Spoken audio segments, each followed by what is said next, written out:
Right. I came to dementia. I have to tell you the story with no prior knowledge what even the word meant. The reason why I was caught into this was because I was at the time, about 7 years ago, running a master's in sustainable buildings and environment. And one of my students, just by chance, walked into my office and said, you know, all what you're teaching us about thermal comfort, it's not really what I experienced with my grandfather who has dementia. So I said, what? What do you mean? We have a theory by a prominent scientist called Fanger, who said that everybody should be comfortable between 18 and 21 degrees Celsius. He said, absolutely not. That's not my experience. My grandfather, he came from Malaysia. We are used to hotter environments, and I have noticed that he has behavioral changes when the weather changes. And that was contrary to everything I have learned. And living here, it's like, not sure. Made me go back at that point and look at what legislation and guidelines we're talking about in buildings. Then I discovered that he's got a point. The legislation is saying 18 to 21 in office buildings, middle-aged white man who is sedentary, not even moving around. And that started, changed my whole life, that conversation, and here I am today because of it. So I have to tell you that background, and because of that, I started this work in dementia, started working with Cumbria, Northumberland Town and Weir Trust, which is what I discovered then, that mental health in the NHS is not dealt with in hospitals, the normal hospitals. They have specialized hospitals. I mean, there are psychiatry wards, but when it comes to residential, and I'll tell you about this in a minute because there is a difference. There is a completely different arm in the NHS that is called Cumbria, Northumberland Town and Weir, controls all the psychiatric facilities in the north of England as one trust.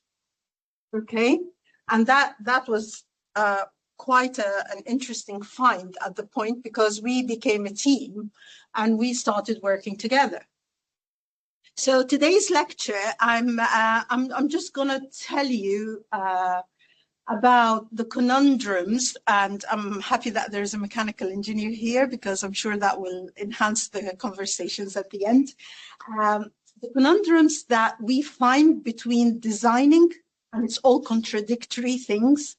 So how we design the buildings, how did the design evolve to where it is today from the 1700s or early 1800s? And then the kind of conflicting demands we have between what we've learned as architects, what we actually practice, and how that has an implication on air quality. Up to this point, most of the research that was undertaking on behaviors was not dealing with people with dementia. The reason why I chose to go down this route is because when people have dementia, they have less agency to control their environment. They have less agency to express that they're uncomfortable with the temperature or whatever environmental condition they're living in. And the only way they can express that is by violence and aggression, which can be misinterpreted as, oh, 90% or maybe over 90% of people living with dementia are aggressive. They express aggressive behavior as part of the development of the disease on the mind, on the cognition abilities. But I was just interested in what that student said, and I started looking at, is there a correlation really between what this environment creates? And in this particular, what I'm going to show you today, in this particular storyline, we are using people living with dementia as a proxy for what a healthy person might feel. Okay? So what you see in front of you here is a very well-known piece of art that was started by William Ottermullen, and I hope I pronounced his name correctly, who started drawing himself as dementia progressed with him. This stopped 7 years before he passed away. And you can see how the person starts perceiving themselves. They reach to a point where they don't recognize themselves. And there is a misconception, a number of misconceptions that I will tell you about before I start. But one of the misconceptions is that Alzheimer's, which is 75% of dementia, is a condition of aging. Everybody who ages has to get a level of dementia. That is untrue. Only 1 in 2 people over 80 will experience a level of dementia, and the progression from where it starts to where it ends to death, because I'll tell you why it ends by death, can take between a year or 20 years. So they might pass away from other conditions. Okay, so that is a misconception. But when it happens, there is no cure. But what I will show you today is that we can find ways to delay the progression of the disease through the environments we live in. Okay, so there might be no medication, but the environment that we live in can accelerate it or de-accelerate. Okay, so that's where we are today. Let's look at the north for a second. I'm just going to show you some very, very quick statistics. Unfortunately, the north of England is one of the highest regions that has people diagnosed with dementia. Okay? And there is a belief that this statistic is 1/3, 30% less than what might be actually diagnosed. So this is alarming in many ways, because this puts the onus on us, if there is this link between environments and people, that we have to think seriously how to create those environments that caters for the conditions and helps it. So I'm just going to go very, very quickly between the differences between the sensorial issues of aging in general, and I'll show you the differences between aging and somebody living with dementia. Okay, so all of us, everybody in this room, unfortunately, will experience some of those conditions, and hopefully all of us will age, okay? Because it's a privilege to age. Okay, so in the vision, there is a reduction in the visual field and the decrease in the perception of color saturation and discomfort to glare. Now, all of these conditions have an implication on energy use. Okay, because we experience this reduction in visual field, then the level of lighting that we have to provide is higher, which means more energy demand. Okay, and of course, you can argue, why does it have to be energy? Why can't I have daylighting? Well, that's successful design. Okay, now mobility as well kicks in, and we all lose muscle mass, unless you're very good with your gym, so please do that. And we start to hunch, drag our feet, which means that the center of gravity of the body has changed. That also has an implication on how we design a lot of elements in the building, including handrails, how they should be designed. And the unstable physical movement is a major issue when it comes to dementia. And actually, all of this research that we're doing is to avoid aggression and to avoid the point of giving somebody with dementia. Let's agree that aggression is part of the development of the disease, fine. But when it happens and it's unmanaged and uncontrolled, what the doctors will do as a last resort is to give sedation. And that psychotropic sedation is very dangerous and can lead to death, not because of the sedation, believe it or not, but because of this unstable physical movement. There is now research that proves that when old people fall and they break their hips, that this has a direct correlation to death.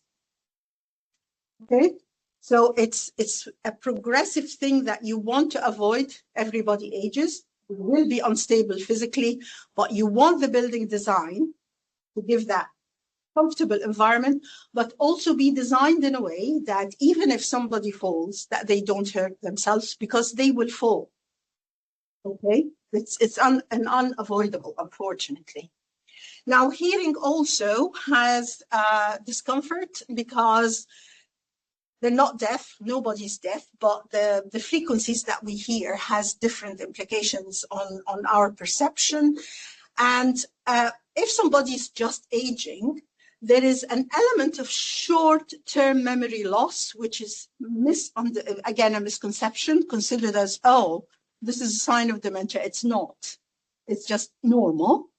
But somebody who's aging normally suffers from social isolation because of the previous conditions, the vision, the mobility, the hearing. They really fear going out and socializing with people. And what is also common is a disruption because of, again, the vision, the mobility, the hearing, and the cognition. There is a disruption to the circadian cycles, so sleep patterns starts to be disrupted. And this in its own right is a progression from the other conditions. So we know all of that about the conditions of aging. We don't know much about thermal comfort. So most of the research that we know is related to thermal comfort in office buildings.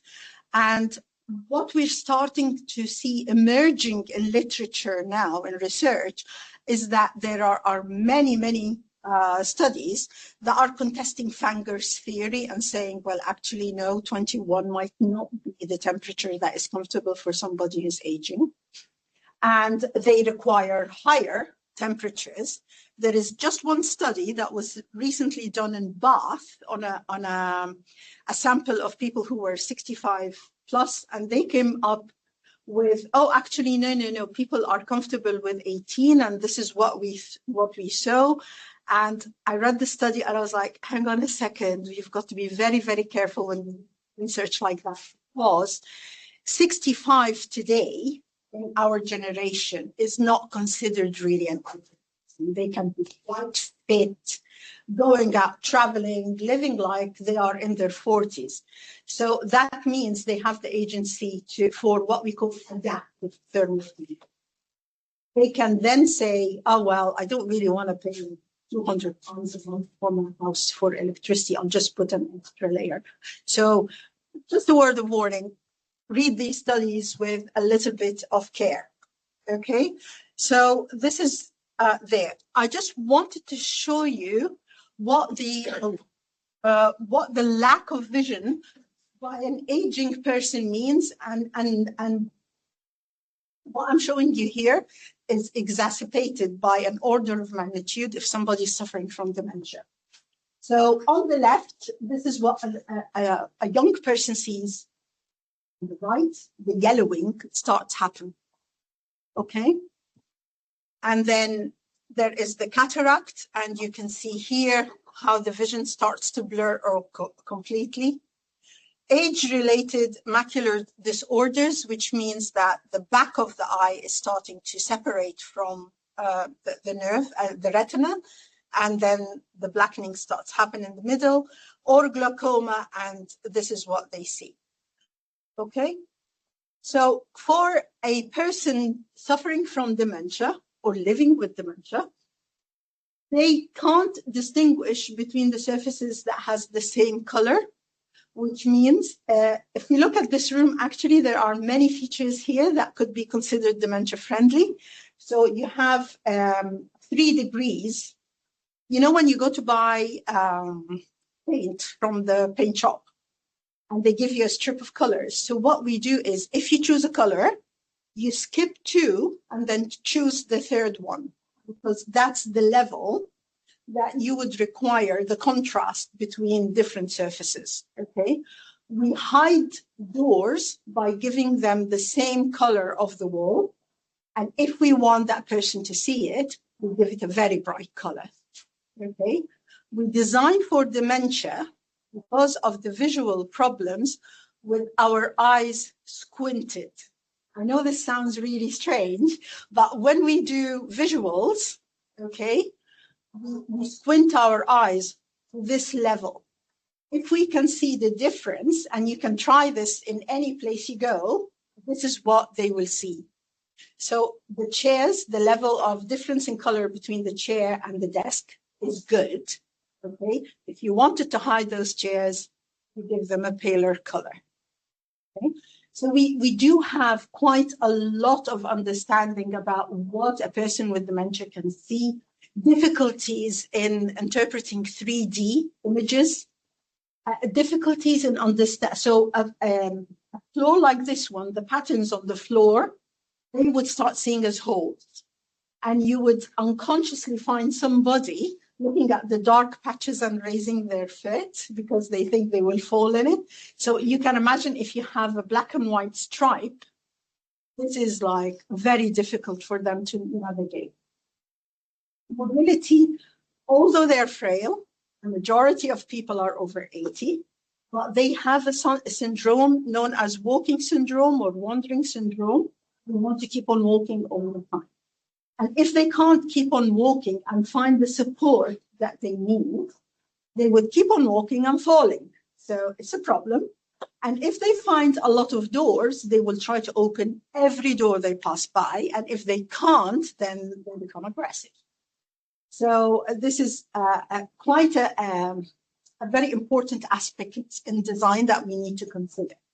So, and although they're walking a lot, they also need to rest a lot in between. So the length of corridors, the length of spaces between two sofas shouldn't really exceed 15 meters, which is not really far. Okay. And of course, they remember long-term memory chores. People who have dementia, you would suddenly find they're looking at the time. It's 3 o'clock.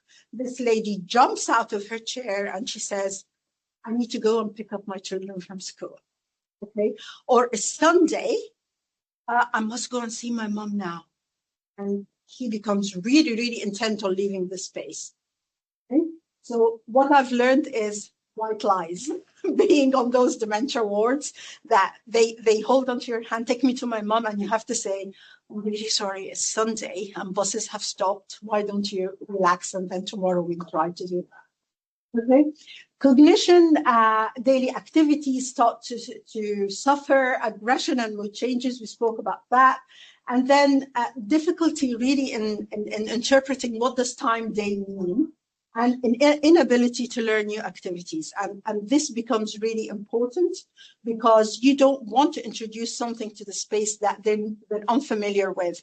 And this happens frequently in design, believe it or not, that you introduce the most fashionable water faucet and they have no idea that they have to just wave their hands underneath it. They're used to having to switch it on and off, and it becomes, again, a problem. So we have to look at the design elements and the sequence of spaces that they're used to in their houses and try to mimic that in the environment. Okay, thermal comfort, very little known. And of course, we're talking then about aggression and distress. The second misconception I want to show you very quickly here is that it is a neurodegenerative disease that affects people who are aging. Unfortunately, about 850,000 people are diagnosed with, it's not here. 42,000 people are diagnosed with dementia at the age of 42 and above. So there is that outlier population that is, and it's saddening, and we have to do something about it. The costs were up to 2 years ago assessed by the government at 26.2 billion for caring for dementia. And you can see this is about the deficit in our budget now that the Chancellor is grappling with. But unfortunately now the expectations are going up to 42 billion for care. This includes, this is not what is paid by the government for care. This is the cost of care, including our time, taking care of our relatives, and care in community, including energy and petrol bills paid for nurses to go to people in their own homes. So it's quite a big number to look at. And while we're looking at this, there is lack of purpose-built buildings that would cater for the condition.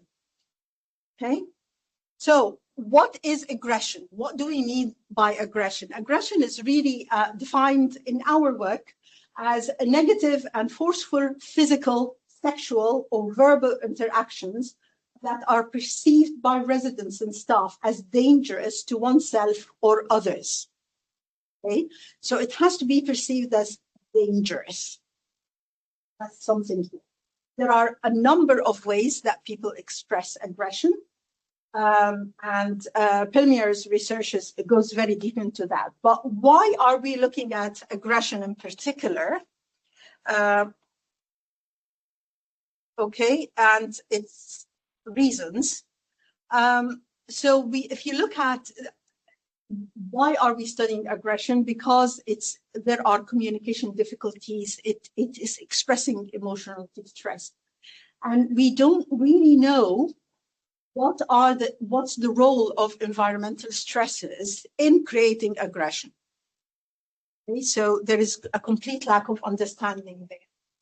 We have guidelines from the NHS. These are the most two prominent documents to look at, but unfortunately, they are not very easy to use for an architect. Okay? And I would struggle to think they are easy to use by a mechanical engineer either. I'll tell you the reason why, because the first one, the health building notes, is quite comprehensive in what you should look at in general, what you should consider in designing for somebody with dementia. So a leading document in that, but it doesn't actually give you fresh or old. So it tells you design for appropriate daylight. What is appropriate daylight? What is appropriate artificial light? What is an appropriate temperature? Nobody knows. So, and the health technical memorandum is also very good. It's part A and B, and it tells you about the mechanical installation designs and how to design it and so on. Does not tell you, it tells you you should measure for air quality, but do it by air change rate. Now, air change rate, it might sound like, yeah, that is reasonable. It's not that easy because it's a calculation, and it's very difficult to find that monitor that you can easily stick on a wall and that would tell you the air change rate in your room. So the interpretation of them, although very, very good intentions behind them and leading documents in the world, not just in the UK, but very difficult for us as architects to interpret. So what we are looking for is really a building that compensates and keeps on reminding that person of what they need to do.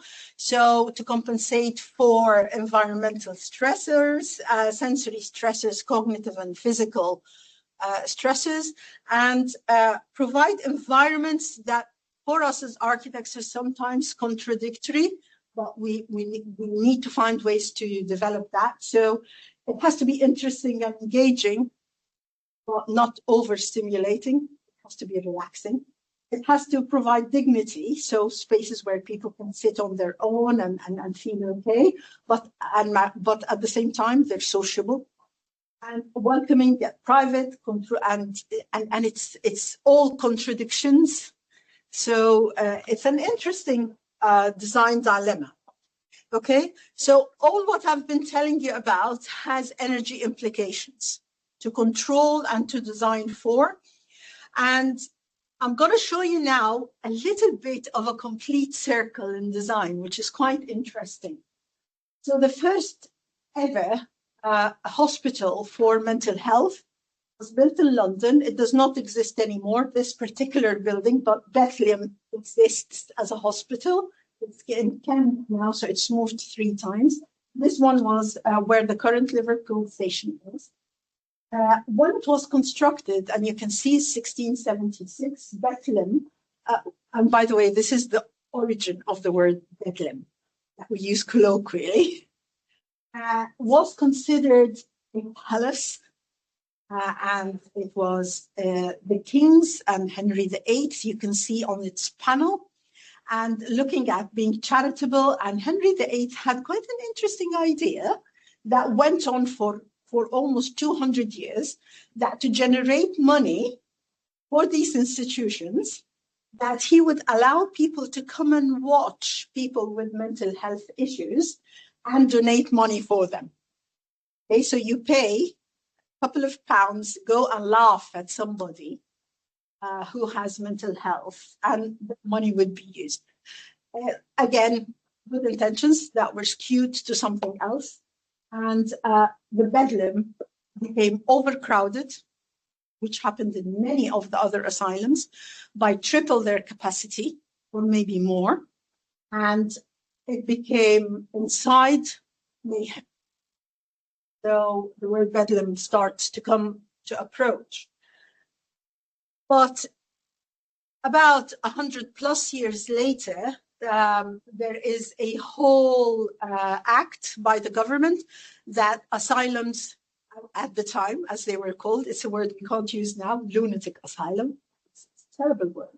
And pauper makes it even worse, because that means it's for the poor. That actually, again, good intentions, instead of putting those people in prisons, put them in specialized buildings and provide medical care.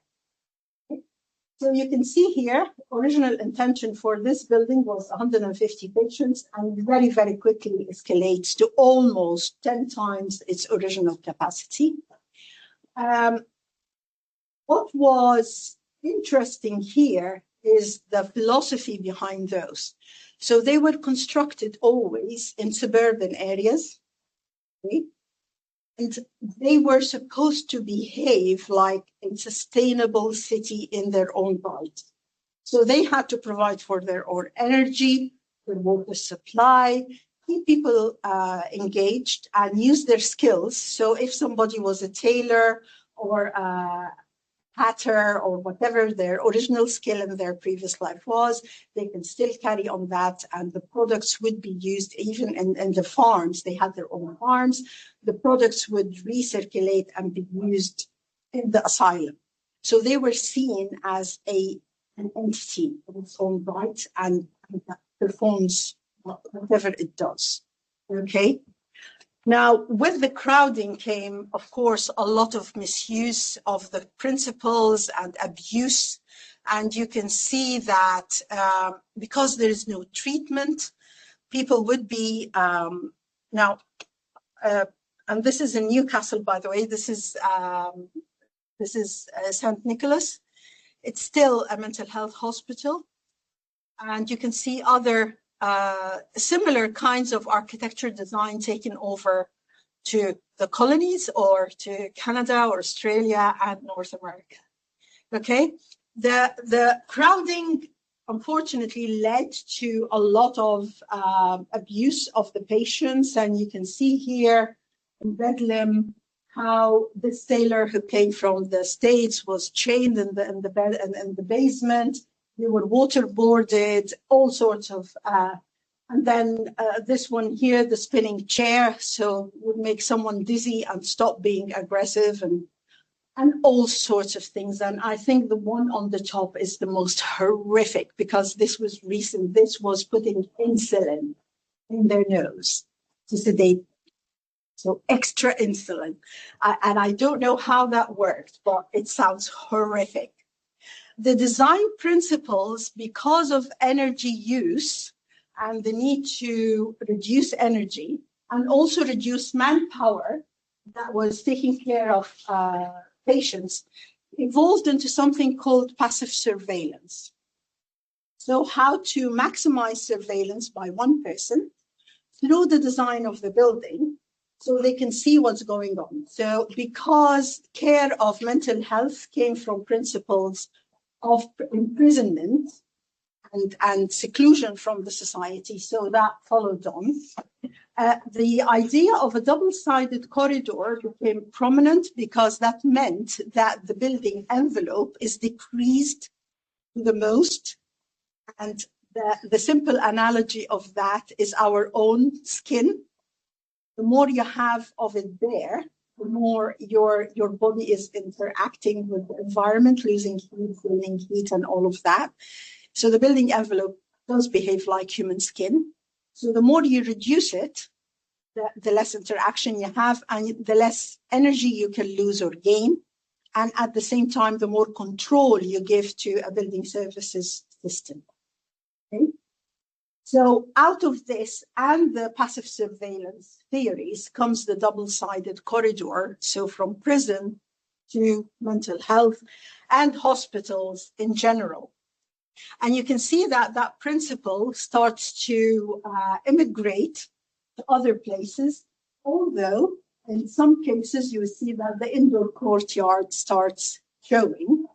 But you can see here, this is a dementia facility in the Dominican Republic, and the government has invested a lot in it, millions actually. And we can see what happens in the double-sided corridor. Remember, I told you that by vision, there is a problem that people think that contrast is like holes in the ground. So all of these, the contrast here, from that end corridor window, you can see that nobody really wants to go there, that they're sort of concentrating here, where these contrasts do not exist on the floor. Okay. So, and of course, this monotonous type of interior starts to have its problems as well. So what we've learned is going a full back circle to the Nightingale ward. Nightingale understood that during the Crimean War, that hospital, of course, there were a lot of soldiers coming back wounded and needed care. And the only place available at the time were unoccupied palaces. So an unoccupied palace offered something that coincidentally was good. It was a narrow plan that had those big windows on both sides. And she realized the importance of good air quality in healing people quicker. And it became known actually as the Nightingale ward. Of course, it was a palace that was quickly adopted to another function. So that meant that these wards would house 30, 40 patients at the same time. And the only way to control infection control was by opening these windows both sides. So creating what we know as cross ventilation. But the issue of energy demand and reducing it in hospitals and leading to this double-sided corridor, you could see here from the photos that when it comes to people living with dementia, you can't really adopt the same principle because that corridor is meant for fast movement in a hospital, in a normal hospital, where you have an operation, somebody is recovering and you want them to recover quickly, and within a day or two, they're out and you circulate patients, basically. And it's even known as lean management of patients. Okay, it does have a name, but you can't do that quite the same when it comes to dementia, because when somebody is admitted to hospital with dementia, they are triaged. So the care team, the care framework, as they call it, know that person as if they're members of the family, what they like eating, listening to, the clothes that they like. If it's a female, does she like to wake up in the morning, have makeup, dress her hair? And actually all the mental health facilities for dementia has a hairdresser, has somebody who would help her with her makeup, her hair, dress nicely. So keep her doing what she's used to do. And similar for males, if they're used to do certain activities, there are facilities to keep them engaged in the same way. Because remember, their short-term memory has gone, but the long-term memory exists. Okay? So these corridors become energy efficient, but totally unacceptable and unusable for the care of mental health. And you can see here, they start to become living spaces. Okay. And you can see here what's worse. So this was in Newcastle a maternity ward in the 1970s and turned into a mental health ward. And you can see that patients are just going up and down a corridor that has no access to external views. When I was there, what happened was all of these doors, because they have the same color, the same shape, you can find that the patients are really, really becoming aggressive with that. So although it's a design feature that helps us maintain lower use of energy, better and easier access to observations, it's totally unreliable and unacceptable for somebody living with this condition. And you can see here other examples of that.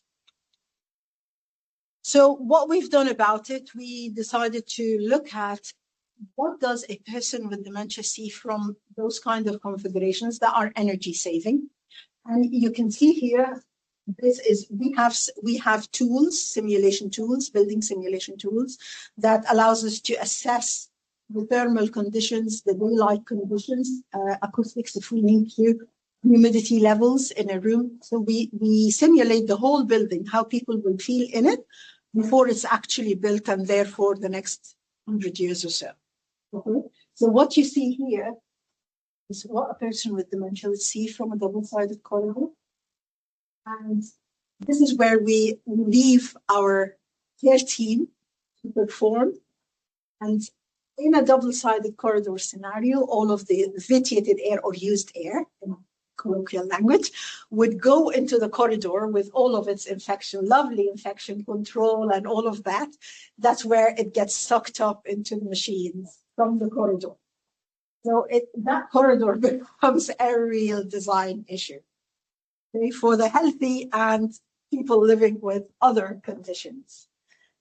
About 2013, Rockingham Mowbray in Sunderland was first constructed and the only facility that won a gold award for its design. It's by medical architecture in Newcastle, actually. And it went back full circle to where the asylum started. Okay? So all of those principles of having narrower building programs, as we call them in architecture, started to come back. And you can see that in the middle, there is what is now known as the pavilion design. And in the middle, there is the indoor courtyard. And all around, so this is the female section, this is the male section, they're segregated by gender. And in the middle here is the management section. But if you look here carefully, there is a corridor all around. So the corridor doesn't end in a wall. It's for circulation and continuous. And over here, these little rooms overlook, these little rooms here overlook the common space where they can sit, watch telly, have their dinners. And this is where my research takes me for a year and a half. So what we have learned, and I'll show you what we found in a minute, but is that we want to respond to theories of environmental psychology telling us that people behave better, and I highlight the word feel more comfortable and relaxed when there is a sense of worth, sense of place, that they're familiar with what they see, and a sense of purpose and a sense of support. The sense of support that will come from the nursing team, the care frameworks, and they know how to handle it. So now the care framework is basically based on the idea of de-escalation. You hear that word a lot. So if somebody gets really agitated, any patient, but specifically people with dementia, because this is part of they would say, okay, you don't look quite comfortable. You like to listen to the Bee Gees song. How about we go into the quiet room on the side and listen to the songs that you like. And most cases, these de-escalation procedures work. If it doesn't work, sedation. So something would work. Sense of purpose is also something that is included in the care framework. The nursing teams are brilliant. They're very well trained, actually. And they would say, oh, what you're doing is really important, but can we do something else? How about coloring together, playing together, doing quizzes together? So they're always keeping that person. There is even in the hospital that I've shown you, a bar. Okay, a bar that is decorated with 50-year-old images of actors and actresses that were famous at the time. We would go there to listen to music, watch a movie of that age. But of course, the bar doesn't serve alcohol. Okay, so it's all of those principles that start to guide our design. And most importantly, we have to now look at the provision of air, light, and sound as design materials. How do you design with air rather than just be in it and accidentally it's the air quality or the air that you're given by that design? Okay. So that took us into simulation a lot during design. So we started from a cellular point. So rather than thinking of the grand design, we start from the pillow. So we start from the small elements that this person is sleeping on the pillow. What should they see? So the building would remind them of how to retain their biological functions. In simple words, how position the toilet itself, not the space. So when we start teaching our students designing a toilet, the first thing we would say, put the toilet not directly in the visual line of the door. Okay, it's always on the side. Except in this case, we say, when it's a person with dementia, they're sleeping on their back, so the building would remind them to use the toilet, put the toilet right in their visual field. Okay? Put the door in their visual field. So there are 5 axes that they have to see just lying on the television. The exit of the room, an exit to a balcony or an external space, so they don't feel trapped on the TV and the toilet. Okay? What you see here is a daylight simulation. Okay? Now, if they see this, because you can see the contrast, this is going to be see. So now iterations of this design would mean that we actually put the frame, so it hides that level of contrast. So we simulate a lot before we build. Okay. Now let's look very, very quickly at what air quality means, because that's why we're here, basically, to talk about air quality. So the Health Technical Memorandum has these specifications in, and this is what a building services engineer would look at and try to achieve, that an understanding that above 1,000 particles per million of carbon dioxide will have an effect that leads to cognitive impairment that starts. I mean, if we reach 1,000 ppm, you won't really be running out of this room, and it's not going to make you, suffer from dementia immediately. But repetitive, and prolonged exposure to that is quite alarming. Not dangerous, but alarming. I mean, it wouldn't lead to death unless it's 5,000 ppm. That's when the brain and the blood is totally poisoned.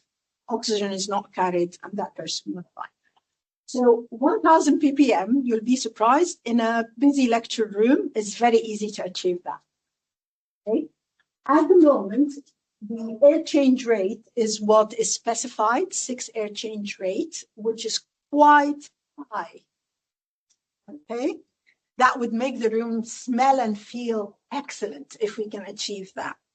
So I'm going to skim through this very, very quickly. So we talked about the salutogenic that's the environmental psychology theories, and how that space needs to be comprehensible, manageable, and meaningful to the person who lives in it. So away we go from the palatial kind of architecture and massing to something like Croker and Mowbray, where the language of a home away from home starts to develop.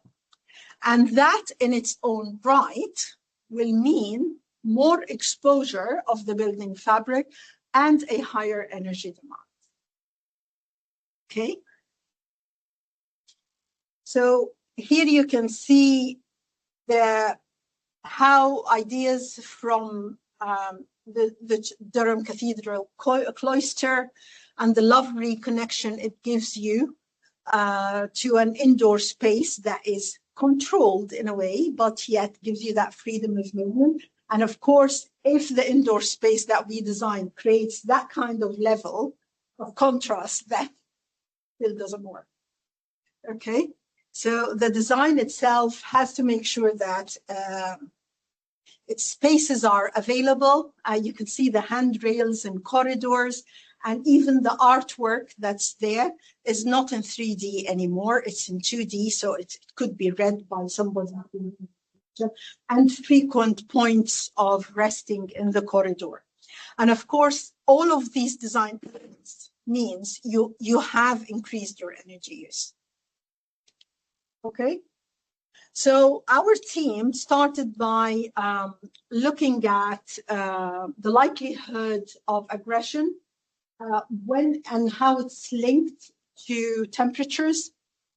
And then we moved on from there. The way we've done this is that we were quite lucky because the NHS mandates that if an aggression happens, the nursing team must record the time, how many nurses were involved, and what they've done. Okay? So we took those records. Luckily, I managed to become an NHS fellow, which is a big odd, because I had a contract that said, do not prescribe medication without getting the permission of the consultant. And I was like, I'm not prescribing anything, but just access to those records and to anonymize them. Of course, it's a legal issue. So started looking at the incidents and monitoring the space with my own data logging every 3 minutes. So every 3 minutes, we would take a reading of temperature, humidity, and carbon dioxide for a year and a half. And also we started recording sound every second. So you can imagine the millions of data cells. I'm looking at Excel and I'm just like freaking out. But so far, we've looked at correlations with the temperature and carbon dioxide. The carbon dioxide part of it is not published yet, but I will show you what we found. Just to thank you for coming, really. So we found that carbon dioxide, as you can see here, although this ward has underfloor heating, which is a very good idea in some ways, not others. It's a good idea because research also showed that people with dementia, because of instability with aging, that there were a lot of falls and broken bones due to falling for some reason on the radiators. So having underfloor heating meant that we got rid of this problem. Yet, because it's a low emission system, so the water running in it is at 30 degrees as opposed to 70 degrees or higher in the radiator, it takes time. So they have to keep it running. So that also is an energy expense. There is a total dependency on trying to keep the place warm. Okay? Now, SIBSE, which is the Bible of building services engineers, SIBSE Guide A, tells us to maintain the space at 22 to 24 for hospitals. Okay, so a person coming out of an operation doesn't have the same clothing layers, so they might feel colder very quickly. So it's understandable that you compensate for that with a higher temperature. We didn't know whether this was appropriate for somebody with dementia. So we matched the temperature readings. We also matched the carbon dioxide readings. And we could correlate that between 22 and 24 actually somehow was good for somebody with dementia. Okay? But the correlation with carbon dioxide were quite interesting. Carbon dioxide, some guidelines like ASHRAE in the US, does not really, there was a period of time when they said you should not look at it as an indicator of air quality.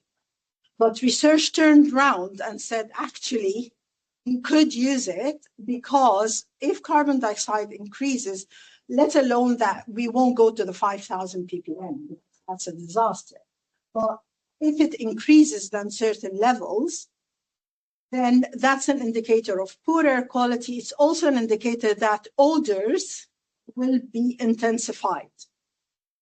If there is somebody who's sweaty or has incontinence or whatever it is, those odors, because of the concentration of the carbon dioxide, are accentuated. And that leads to aggression, believe it or not. So we need to really consider this. So what you see here is our monitoring of the carbon dioxide, and you can easily see that it was going over 1,000.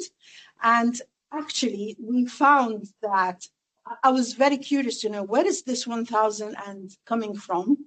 I found that there was observations from a German scientist about late 1800s who said that if somebody is asleep, it's better that they sleep in 800 ppm because apparently the concentration, the higher concentration of carbon dioxide affects our sleep. So that's why a lot of Germans sleep with the window open, even it's winter. And at 1,000, this is okay for somebody who's in an office. So the NHS document talks about air change, does not talk about carbon dioxide concentration. And what we found is, although there was, you could open a window, but of course, the nursing team would be very, very worried to do this in winter because they are, all what they care about is that people are kept warm. So the carbon concentrations were increasing up to over 1,000. And also remember that where does carbon dioxide come from? It comes from people, from us breathing. So this is also an indicator of too many people in the space. But what was interesting is that we divided the data from 10 a.m. to 10 p.m., which is the maximum occupancy, and then from 10 p.m. to 10 a.m. the following morning. And what you can see here, that at night, even if they had the opportunity to open a window, the carbon dioxide was still high. So, it wasn't really working. And I'm going to show you this very quickly before I end because I'm conscious of time.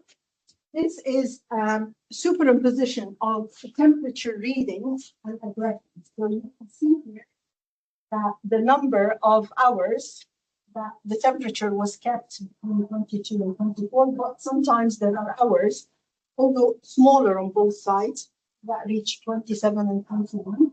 But this became very interesting. The smaller the circle, the darker the circle, that means that the aggression level was managed by more than one nurse.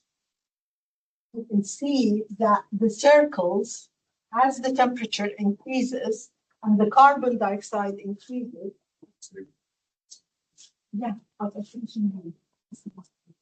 okay. As the temperature increases and the carbon dioxide increases, so did aggression. Okay.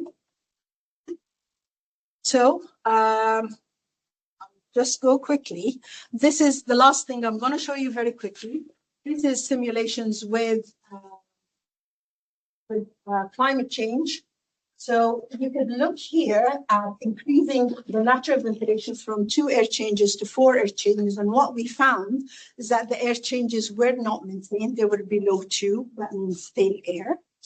And what you can see here, that as climate change increases to 1.5, not a problem in summer, believe it or not, but because we will need ventilation, and that air is cold and needs to be heated, there is a danger of 20% increase to the NHS bill. If we go up to the 6 air changes, that is specified by it. With that, I think I have to end, and thank you very, very much for coming. Sort of wrap up, but maybe if we could send any questions. Please send me any questions. I will show you. I'll have to go through. This is my email, so it's neveen.hamza@newcastle.ac.uk. It's a simple one. Okay, thank you so much for coming out.